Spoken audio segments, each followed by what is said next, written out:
आइए आज की पावन कथा में प्रवेश करें।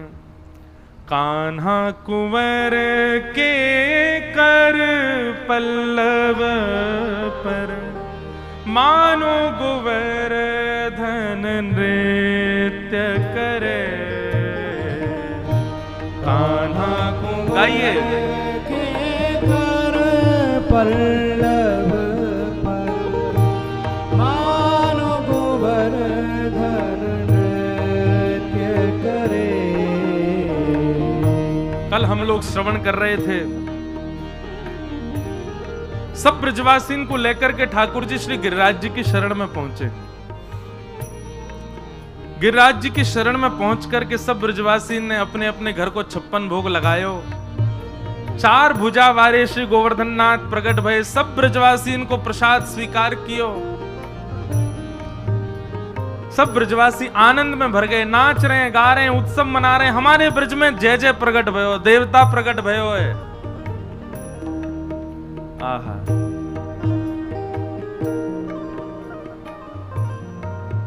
ठीक कर लो। ठाकुर जी प्रकट भये हैं, सब ब्रजवासी आनंद में भर करके नाच रहे हैं, गा रहे हैं, उत्सव मना रहे हैं। सब लोग जा जा करके धन्यवाद के रूप में ठाकुर जी को प्रणाम कर रहे हैं। लाला, अरे भैया तेरी उम्र खूब बढ़े, तू ऐसे ही युग युग राज करे। लाला तेरी कृपा से आज हमको देवता के दर्शन है गए। ठाकुर जी सब ब्रजवासी इनके मन के भाव सुन करके आनंदित है रहे हैं। तभी श्री नारद जी महाराज ने कुछ 56 भोग की सामग्री अपनी झोली में भरी और पहुंच गए इंद्र के पास। और इंद्र को जाकर के बोले, लो मोहन थार पाओ। इंद्र ने जैसे ही मोहन थार पायो, बोले बड़ो स्वाद है, कहां से लेके आए? बोले बढ़िया लग रहा हो। बोले बहुत अच्छा। बोले लो पेड़ा पाओ। पेड़ा लियो। बोले बड़ो जोर को लग रहा हो महाराज, लाए कहां से हो? बोले ले रसमलाई पा, ले रबड़ी पा।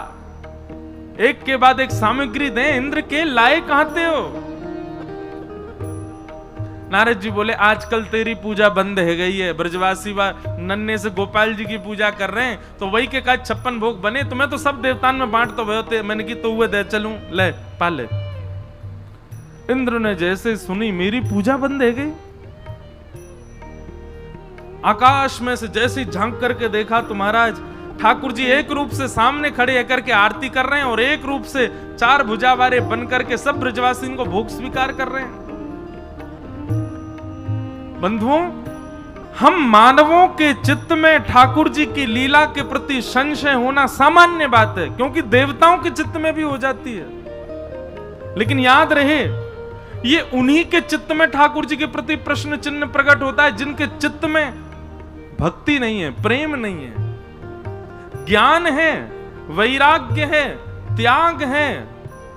लेकिन प्रेम यदि नहीं है चित्त में, तो निश्चित है ठाकुर जी की लीला पर आप प्रश्न उठाओगे, ये कैसे हो गया, ये कैसे कर सकते हैं?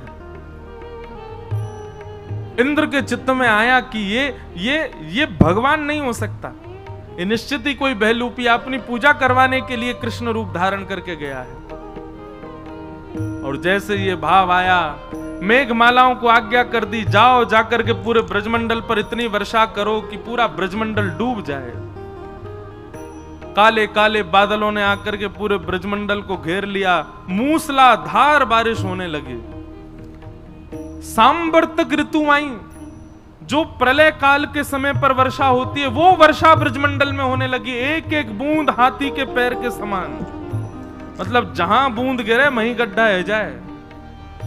और ऐसी बूंद भी ऐसे नहीं कि यहां पड़ रही है वहां पड़ रही है, एक साथ पूरे ब्रजमंडल पर वर्षा हो रही है। चंद सेकंडों में पूरा ब्रजमंडल जल निमग्न होने लगा। त्राहिमाम करके अपने बालक बच्चन को गोद में उठा के ब्रजवासी दौड़ रहे हैं, अरे बचाओ, हम तो पहले ही मना कर रहे हैं इंद्र की पूजा बंद मत करो, देखो या इंद्र ने सब हमारा सर्वनाश कर दियो। ठाकुर जी ये देख करके बड़े चिंतित हो गए। ब्रजवासियों के चित्त में अविश्वास प्रकट हो रहा है। भैया ने कि यहां देख ले करो, अब रुक जा।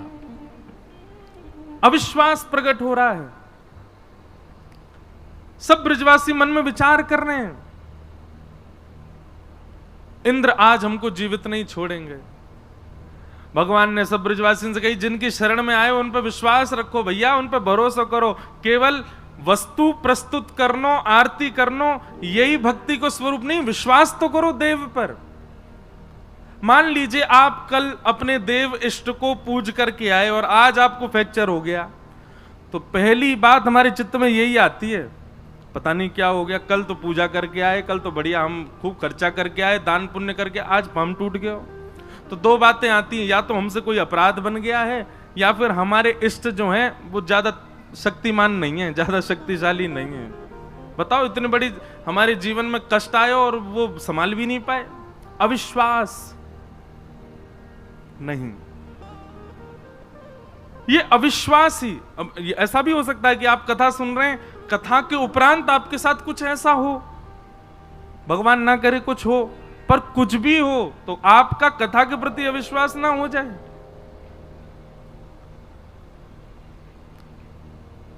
वही अविश्वास भक्ति में अपराध है।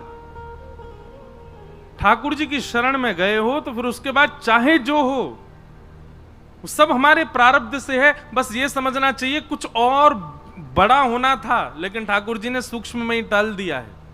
उसके प्रति अविश्वास भाव मत रखो। ब्रजवासी सब दौड़ने लगे, बोले भैया जय इंद्र नाराज है गोदी का। ठाकुर जी ने सबको रोका, लेकिन कोई सुने नहीं ठाकुर जी की बात। भगवान बोले इन सबके चित्त में विश्वास उत्पन्न करना पड़ेगा, इन सबके चित्त में श्रद्धा उत्पन्न करनी पड़ेगी, नहीं तो यहां आकर के इतनी सेवा पूजा सब व्यर्थ हो जाएगी। ठाकुर जी ने गिरिराज बाबा को प्रणाम किया और गिरिराज बाबा को प्रणाम करके एक तरफ से अपने दोनों भुजान से जैसे ही नेक अधर किए, श्री गिरिराज जी ने भूमि को छोड़ दियो। एक तरफ से गिरिराज जी अधर रह गए, ठाकुर जी भीतर प्रवेश कर गए, दोनों भुजान से बिल्कुल बीच में पहुंच गए गिरिराज जी के, और वहां बीच में खड़े है करके ठाकुर जी ने अपने बाम हस्त की कन्नी उंगली के नख पर गिरिराज जी धारण कर लिए।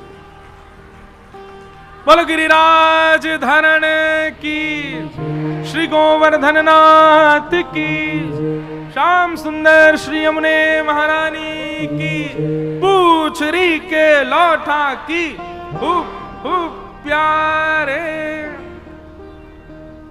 सब ब्रजवासी खड़े है गए, महाराज अरे अरे देखो लाला ने गिरिराज जी उठा लियो, लाला ने पहाड़ उठा लियो, लाला ने पर्वत उठा लियो। ठाकुर जी सबको एक भुजा से इशारों कर रहे हैं, सब आ जाओ गिरिराज जी के नीचे आ जाओ। सब ब्रजवासी पहुंच गए, सबन ने जा करके अपनी छड़ी लगा ली।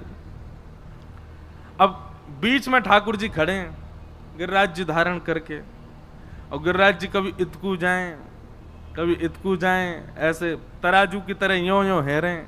अब जहां की तरफ गिरिराज जी झुकें, ब्रजवासी डर डर के भागे, अरे लाला बचाइयो बचाइयो बचाइयो। कछु ब्रजवासी अपनी अपनी छड़ी लगामें गिरिराज जी को ऊपर करें, और यहां से ऊपर जामे सो पल्लंग से नीचे है जाएं, तो ब्रजवासी वहां के लगामें। ऐसे करके सब ब्रजवासी ने जैसे तैसे गिरिराज जी को सम कियो, और सब अपनी अपनी छड़ी टेक करके खड़े है गए। बीच में मदन गोपाल अपनी उंगली धारण कर, उंगली के नख पर गिरिराज जी धारण किए, उंगली पर नहीं, उंगली के नख पे श्री गिरिराज जी धारण करके ठाकुर जी खड़े। तब नंददास जी ने उस छवि का वर्णन किया एक पद में, बहुत ध्यान से, शब्द इतने सुंदर हैं इस पद के। कान्हा कुंवर के कर पल्लव पे, मानो गुवर धन नृत्य करे। कान्हा कुंवर के कर पल्लव पर, मानो गोवर्धन नृत्य करे। आप लोगों को पता ना दिख रहे हैं कि नहीं, ये रहो नंददास जी को चित्र, अष्ट सखा बैठे हैं ना नीचे, ये है नंददास, इनको ये पद है। कान्हा कुंवर के कर पल्लव पर, मानो गुवर धन नृत्य करे। कान्हा कुंवर के कर पल्लव पर, मानो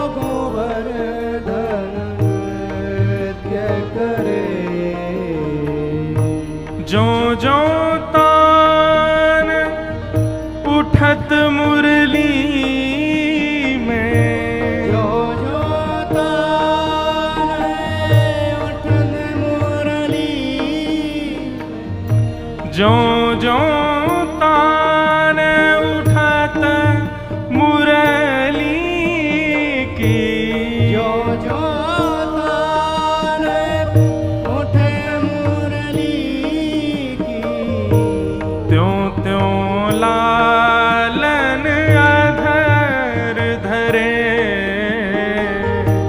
मानो गोवर्धन नृत्य करे कान्हा कुंवर के कर पल्लव पर मानो गोवर्धन देखो, करे। ये जो रसिक जनों के पद होते हैं ना, इन पद के गायन के समय नेत्रबंद किया करो और नेत्रबंद करके जो शब्द गाया जा रहा उसका दर्शन करो। अब दर्शन कैसा है कि बीच में ठाकुर जी अपनी एकन्नी उंगली धारण करके गिरिराज जी को धारण करके खड़े हैं। गिरिराज जी कभी उल्टे हाथ को नीचे जा रहे हैं, कभी सीधे हाथ को नीचे जा रहे हैं। तो श्री नंददास जी कह रहे हैं, ओहो, ठाकुर जी के कर के ऊपर गिरिराज जी मानो नाच रहे हैं, इत इत को जा रहे हैं, आनंद में भर गए श्री गिरिराज जी। और उनके नृत्य को, अब भैया कोई नाच रहा है तो कछु ना कछु वाद्य तो बजने चाहिए। तो जैसे ही गिरिराज जी नृत्य करने लगे, ठाकुर जी की कमर में बंधी हुई वंशी अपने आप स्वर निकालने लगी।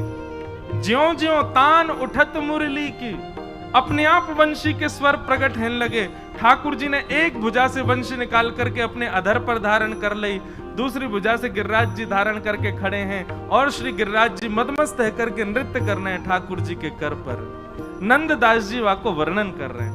अब आगे की पंक्ति में ध्यान करियो कि वंशी बज रही है तो फिर मृदंग कैसे बज रहा है, मृदंग बज रहे हैं तो फिर गा कौन रहे हो है, और गा रहे हैं तो फिर भैया ताली कौन बजा रहा है, और ताली बज रही है तो फिर ये पूरा दृश्य दिख कैसे रहा है, क्योंकि वहां तो पूरा अंधेरा है, वहां तो गुप्त अंधेरा है, कोई दिख ना रहा है। तो बीच बीच में ये ठाकुर जी की छवि दिख कैसे रही है, कोई मसाल नहीं जल रही है, कोई अग्नि नहीं है, कोई लाइट नहीं है, तो फिर ठाकुर जी दिख कैसे रहे। ये सारे भाव श्री नंददास जी ने अपने पूरे पद में बताए हैं, दर्शन करो।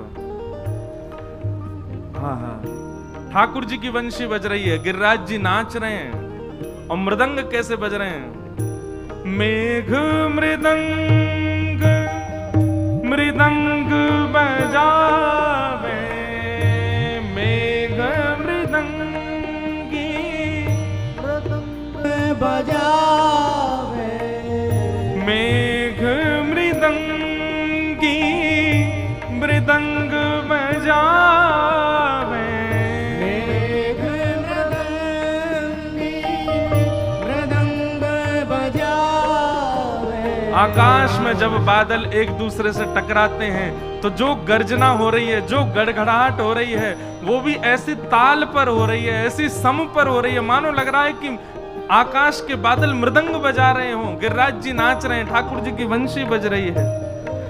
दामिनी दम के मानो दीप जले, मानो गोवर्धन नृत्य करे, कान्हा कुंवर के कर पल्लव पर मानो गोवर्धन नृत्य करे। कैसा दृश्य है, बोले मेघ मृदंग बजा रहे हैं, ठाकुर जी वंशी बजा रहे हैं, गिरिराज जी नाच रहे हैं, और ये छवि दिख कैसे रही है, बोले जब जब बादल आपस में टकरा में तो कड़क करके जैसे ही बिजली चमके महाराज, वो एक क्षण के लिए चमकने वाली बिजली की जितने प्रकाश होवे, वही प्रकाश में ठाकुर जी को ये रूप दिखाई दे रहा है, गिरिराज जी धारण करके खड़े हैं। जब जब बिजली चमके तब तो ब्रजवासी वह रूप को दर्शन कर रहे हैं, अन्यथा तो सब कारो कारो कोई कछु देख ही नहीं पा रहा है, बस प्रतीक्षा कर रहे हैं अब बिजली चमके तो लाल जी को दर्शन हो। दामिनी दम के मानो दीप जले, कान्हा कुंवर के कर पल्लव पर मानो गोवर्धन नृत्य करे। आहा। हे ग्वाल ताल दे नीको गावे, ग्वाल ताल दे नीको गावे, गाल ताल दे नीको गावे, ग्वाल ताल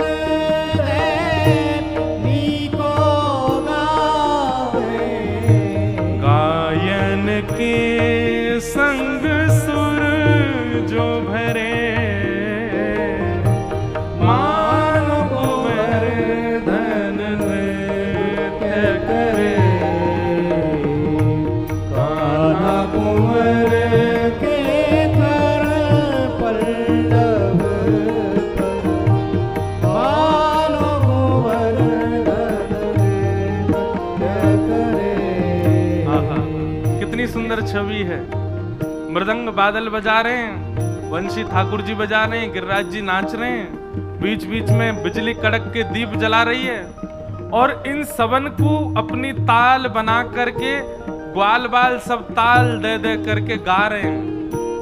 बोल गिरिराज धरण की मंगल गायन सब ग्वाल बाल चारों ओर बैठ करके कर रहे हैं। और वहां में भी एक अद्भुतता, गायन के संग सुर जो भरे, गैया जो रम्मावे ना, ये अम्मा अम्मा करके जो गैया बीच बीच में बोले, वो भी स्वर में बोल रही है, वो भी स्वर दे दे करके सबन को उत्साह वर्धन कर रही है।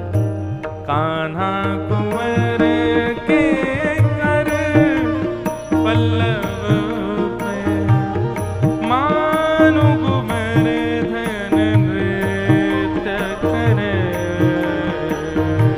कान्हा कुंवर के कर पल्लव पर मानो कुंवर धन नृत्य करे। देत आशीष सकल ब्रज गोपी, देत आशीष सकल ब्रज गोपी, बरखा को जल अमित झरे, बरखा को जल अमित भरे। अति अद्भुत अवसर गिरिधर को, अति अद्भुत अवसर गिरिधर को, अति अद्भुत अवसर गिरिधर को, अति अद्भुत अवसर गिरिधर को, नंद दास के दुख हरे, मानो कुंवर धन नृत्य करे। कान्हा कुंवर के कर पल्लव पर मानो कुंवर धन नृत्य करे।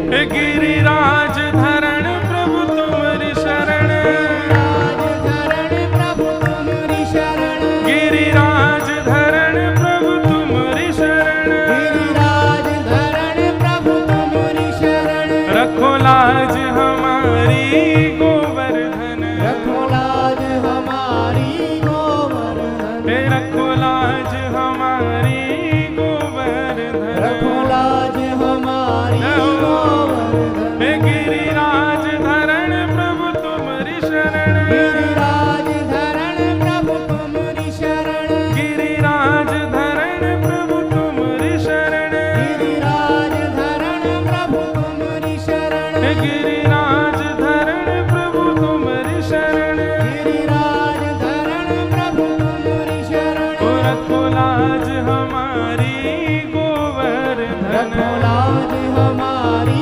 गोवर्धन, ओ रखो लाज हमारी गोवर्धन। रखो लाज हमारी गोवर्धन। गिरिराज धरण प्रभु तुम्हारी शरण, गिरिराज धरण प्रभु तुम्हारी शरण, गिरिराज धरण प्रभु तुम्हारी शरण, गिरिराज धरण प्रभु तुम्हारी शरण, हे गिरिराज धरण प्रभु तुम्हारी शरण। गिरिराज धरण बोल गोवर्धन नाथ की। की जय।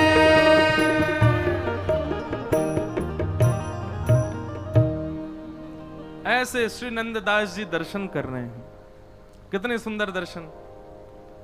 कान्हा कुंवर के कर पल्लव पर मानो गोवर्धन नृत्य करे, ज्यों ज्यों तान उठत मुरली की त्यों त्यों लालन अधर धरे। कई बार आपने चित्र देखे होंगे कि एक हाथ से गिरिराज जी भी उठा रखे हैं, दूसरे से बंशी बजा रहे हैं ठाकुर। अब एक हाथ से बंशी कभी ना बजे, ठाकुर जी कैसे बजा रहे, बोले बंशी बजा ना रहे, वो खुद ही बज रही है, बस ठाकुर जी ने तो अधर पे धारण कर रखी है।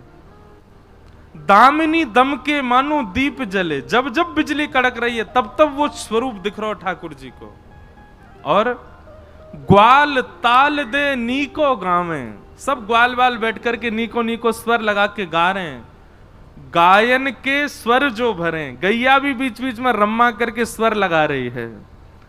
देत आशीष सकल ब्रज गोपी, बरखा को जल अमित झरे, ऐसे सुंदर यह अवसर गोवर्धन धर को, नंद दास के दुख हरे।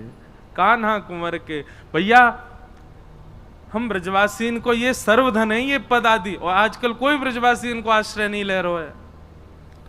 बाहर के लोग जो ब्रजवास कर रहे हैं ना, उनके देखो ये सब पदन को याद करें, पदन को पढ़ें, ठाकुर जी को सुनामें। ब्रजवासी सबरे मॉडर्न रहते जा रहे हैं भैया, कच्छू ना जाने अपने ब्रज के बारे में नेक नहीं जानते हैं। ये होता है, अति सामीप्य में दोष होता है। कोई वस्तु बहुत सहजता से मिल जाए तो ब्रजवासी उसकी कोई कदर नहीं करते, कोई व्यक्ति कदर नहीं करता। हमारी भैया आप सबसे प्रार्थना, यदि ब्रज में जन्मे हो, ब्रजवासी हो, खुद को जीवन निकर गए हो तो बालकन को संभालो, उनको ये रसिक जनन के पद याद कराओ। इन पदन में जो सुख है, इन पदन में जो लीला और जो स्वरूप है ना लीला को, वो अद्भुत है। रात्रि में सोने से पहले ऐसे पदों को पढ़ा करो और पढ़ करके ऐसे चिंतन करो, आहा अब ये हो रहा है, अब ऐसा हो रहा है, अब ये हो रहा है। अब उसका चिंतन करते हुए जब आप सोओगे तो आपके स्वप्न में मजाल क्या कि कोई दुर्स्वप्न आ जाए, कोई भूत का स्वप्न आ जाए, कोई विषय वासना का स्वप्न आ जाए, कोई गंदा स्वप्न आ जाए, कभी नहीं आ सकता।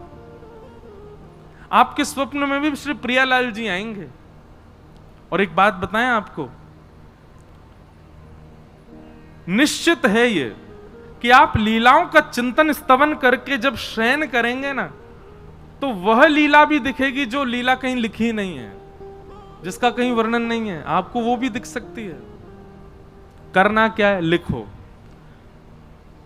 नित्य उसको लिखना प्रारंभ करो। जिन जिन लोगों को भगवत अनुभव होता है, जिन जिन लोगों को भगवत साक्षात्कार स्वप्न में या प्रत्यक्ष रूप से कहीं भी ठाकुर जी का अनुभव होता है, किसी से नहीं कहना, एक डायरी रखो, उस पर नित्य लिखो।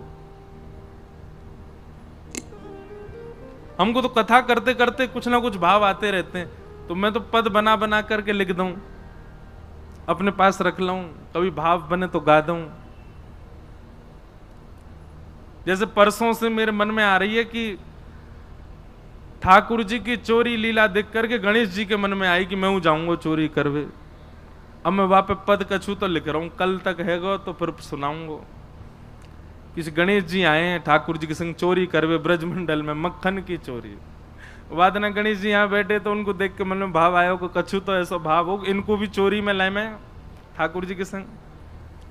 ऐसे भाव आते रहे। जैसे शंकर जी तो आए ही है ब्रजमंडल, कभी कभी मन आवे कि हनुमान जी आए बानर के रूप में दर्शन करवे, तो श्री बानर रूप में जब वो बन करके आए तो ठाकुर जी के संग कैसी लीला भई, तो वहां के पीछे कोई भाव आवे।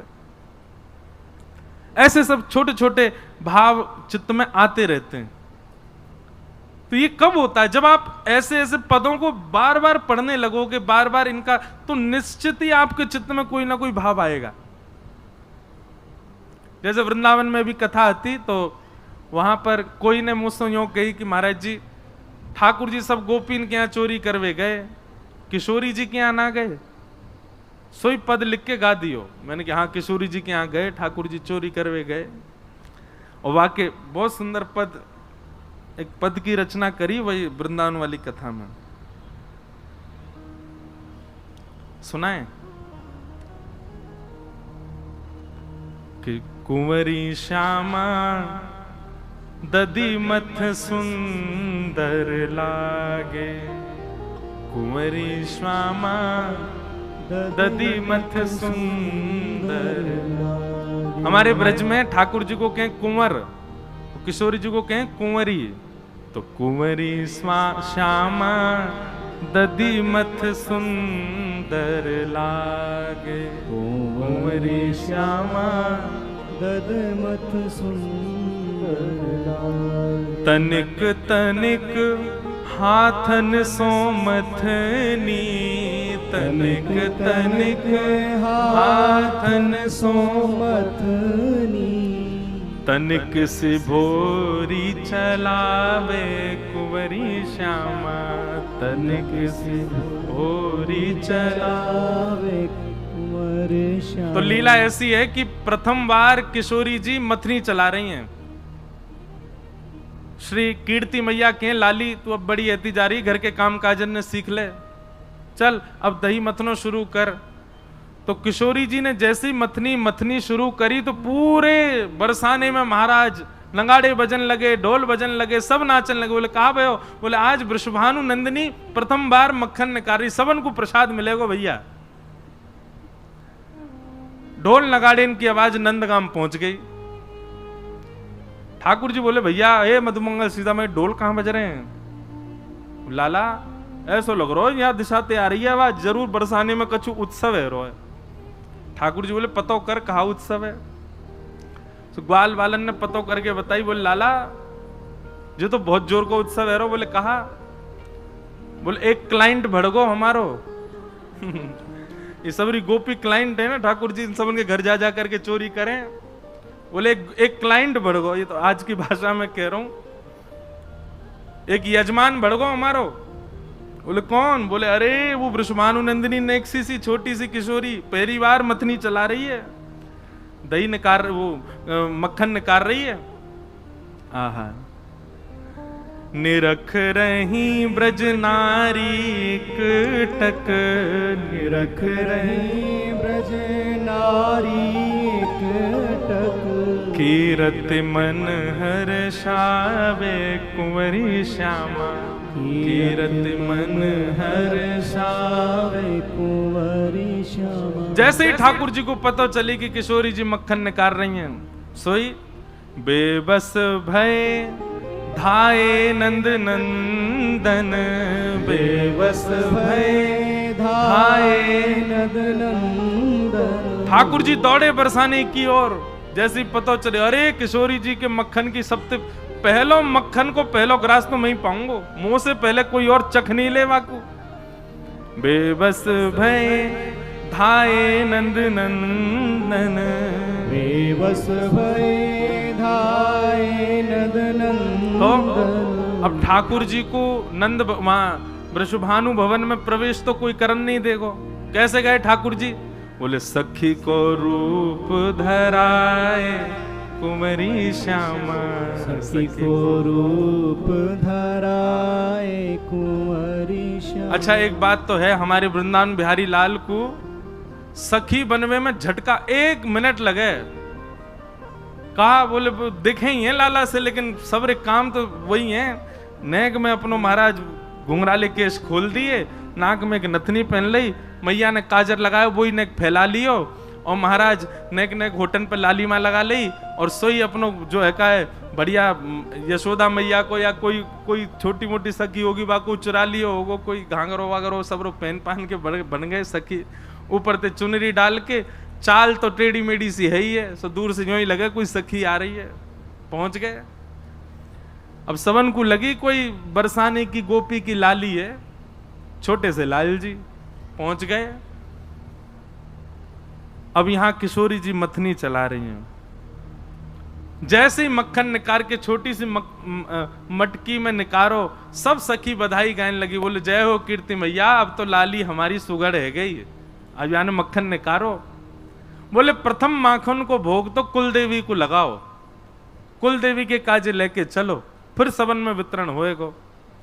ठाकुर जी कह रहे हैं या कुल देवी वो ना पान दूंगो, सबसे पहले तो मैं पाऊंगो। मोते पहले कुल देवी पे चलोगो तो बेकार रह जाएगा सब काम। कीर्ति मैया ने कही लाली चल वस्त्र बदल ले, कुल देवी के पास चलेंगे मक्खन लेके। और सब सकीन से कही जाओ सबरी व्यवस्था करो, पालकी मंगाओ, लाली को लेके सब चलेंगे। अब सब तो वहां से चले गए, मथनी और मटकी वहीं रखी, ठाकुर जी वहीं छुप के खड़े है गए। और जैसे ही सब गए सोई मटकी लेकर के वहां से भाजे। सखी रूप में छल बल करके, सखी रूप में छल बल करके, माखन ले बन आए कुंवरी श्यामा माखन ले बन आए। कुंवरी श्यामा। वन में आ गए ठाकुर जी मक्खन लेकर के, और महाराज वन में आकर के माखन को जब अधर धरो तब, माखन को जब अधर धरो तब। वन में आके ठाकुर जी ने जैसे ही नेक सो माखन लेके बस मुक्ते लगायो ही है, जीव निकाल के नेक माखन चाटो ही है। कहा भयो? बोले माखन को जब अधर धरो तब, माखन को जब अधर धरो सोई तब। गिरधर बेसुध पाए कुंवरी श्यामा, गिरधर बेसुध पाए। आहा, कुंवरी श्यामा। एक भाव बस मुख पे धारण करते ठाकुर जी तो वहीं मूर्छित है गए। आहा, कितनो चोखो माखन, ऐसे तनिक तनिक हाथन सो चला रही मथनी, ऐसी तनिक सी किशोरी जी, कितनो बढ़िया माखन। ठाकुर जी तो वहीं मूर्छित है गए। गिरधर बेसुध पाए। आहा, अब यहां में आगे को भाव ऐसा अभी आगे और लिखूंगा। अब किशोरी जी गई तो देखो वहां तो मक्खन मटकी है ही ना है। तो सबरी गोपी और सबन में महाराज बोले, अरे यहाँ कौन चोर आ गए हो? किशोरी जी बोली, चोर तो एक ही है मक्खन को, वही आया होगा। किशोरी जी सब सखियन के संग नंदगाम की ओर जान लगी। सोई बीच वन में देखो कि महाराज एक कदम वृक्ष के नीचे ठाकुर जी के हाथ मक्खन में सने हुए हैं, वही मटकी धरी है, और ठाकुर जी तो कभी यहाँ करवट लें कभी वहां करवट लें, नेक नेक बीच में चाट लें। आहा, कितनो स्वाद, कितनो आनंद। महाराज बिल्कुल बेसुध पड़े ठाकुर जी। किशोरी जी सब सखियन के संग पहुंच गई, गुस्सा में जाके ठाड़ी है गई, अरे कन्हैया यहाँ चैन ना है, पड़ो चोरी कर लिया है। अभी सबरी सखी मांग रही है, इनको कहा दूं मैं? ठाकुर जी तो बेसुध हैं, सुध में है ही ना है, आई ना रहे होश में। सब सखी बोली, हमें पहले मक्खन चाहिए, हम पहले चखवे वारे जाने, सब रो झूठो कर दियो। किशोरी जी बोली, अरे ना है, अधरामृत मिलेगो। सबरी बैठो हाथ पसार के। सब सखी हाथ पसार के बैठ गई, और बेसुध कन्हैया के मुख पे ही जितनो मक्खन लगो नेक नेक लेकर के किशोरी जी ने सब में बांट दियो, सबको प्रदान कर दियो। किशोरी जी के हाथ को निकसो माखन, लाला के अधर से लगो माखन, सबको प्रसाद में मिले। तो ऐसी लीला चिंतन में आवे अपने आप। अब ये लीला कहीं लिखी नहीं है, कहीं वर्णित नहीं है, पर ये चिंतन में आती है। कब? जब आप रसिक जनन के खूब भाव सुनोगे और दिन रात इन्हीं लीलान को चिंतन करते रहोगे, अपने आप भाव प्रकट होंगे। ऐसी करी होगी तो कैसा लगो होगा, ऐसा हुआ होगा तो कैसा भयो होगा। ये सूरदास आदि ये सब जो अष्ट सखा हैं, इनको कहां से मिली लीला? ये कहीं लिखी तो है नहीं। अब गिरिराज जी नाच रहे हैं, ठाकुर जी बंसी बजा रहे हैं, और ग्वाल बाल सब गा रहे हैं, ये लीला कहीं लिखी नहीं है, नंददास जी के चिंतन में आई है। और याद रखिएगा, चिंतन में जो लीला आ जाए समझो वो लीला हुई थी, तभी चिंतन में आ रही है, नहीं तो आ ही नहीं सकती।